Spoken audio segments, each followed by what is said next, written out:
Okay, brilliant. Let's touch on the languaging and the referencing. And when I was doing my PhD at Wits University, every year I used to run a writing workshop for the postgrads there. And I think many in this community maybe met me at that time. We since went on to develop a couple of online courses about academic writing. But every single workshop that I used to run, I used to ask two questions at the beginning. The first one was, who's writing English as a second or third language? And it was pretty much 80–90%.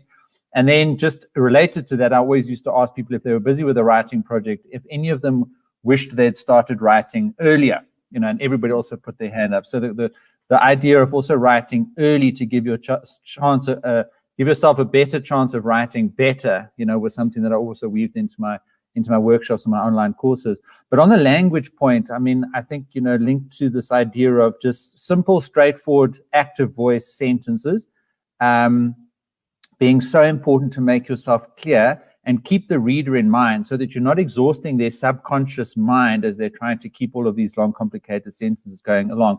What I picked up in those workshops is that there is this perception that you have to write in this very complicated academic language because people see these very senior professors and editorial boards of journals around the world, and potentially have this idea that to be part of that club as it is, they also need to write in very complex academic language. But, even though you might, have a more sophisticated style, the more senior you become, you risk actually losing the thrust of your argument and the meaning of your sentences and your thesis effectively that you're trying to communicate if you obstructed with long-winded sentences.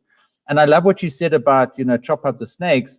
One of the techniques that I, sort of have taught and learned from other people was this idea of complexity last. So if you have two concepts in a sentence, you should rather have the more complex concept at the end of the sentence. So you give your reader the chance to get into the sentence, start with something that they're familiar with or that it's simpler potentially, and then build up to the more complex concept at the end of the sentence. Absolutely. You can include that in your paragraphs as well. I always say to people, if you think about whether you're writing an assignment, a mini dissertation, or a thesis, all of these things, including novels, including nonfiction, start at the beginning, you have a middle, and you have an end. And in the middle, you have different paragraphs with one idea flowing from another. And the same with every paragraph. A paragraph has a beginning, a middle, and an end. And that end flows into the next beginning, middle, and end.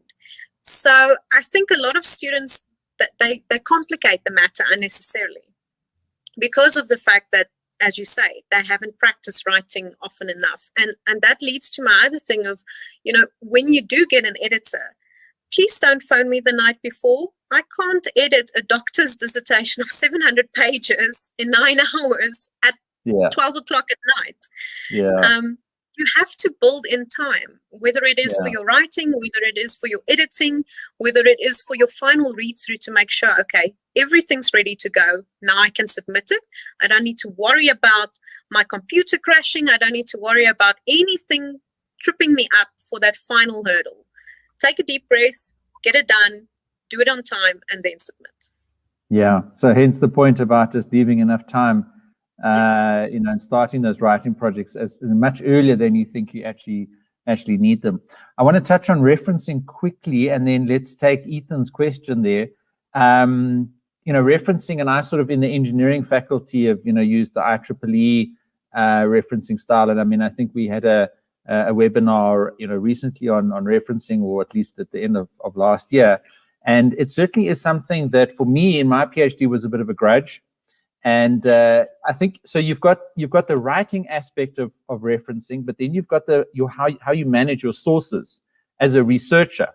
So you have to formulate a topic, you have to formulate a thesis, and then go into the field and apply a research methodology. And as part of that, you're engaging in a field that has already been researched and for which there are already theories and work already done on it. So managing of sources in something like an EndNote or a Zotero, and linking that with the right tools and practices and habits to effective and accurate, properly formatted referencing by citing as you write in your actual physical document.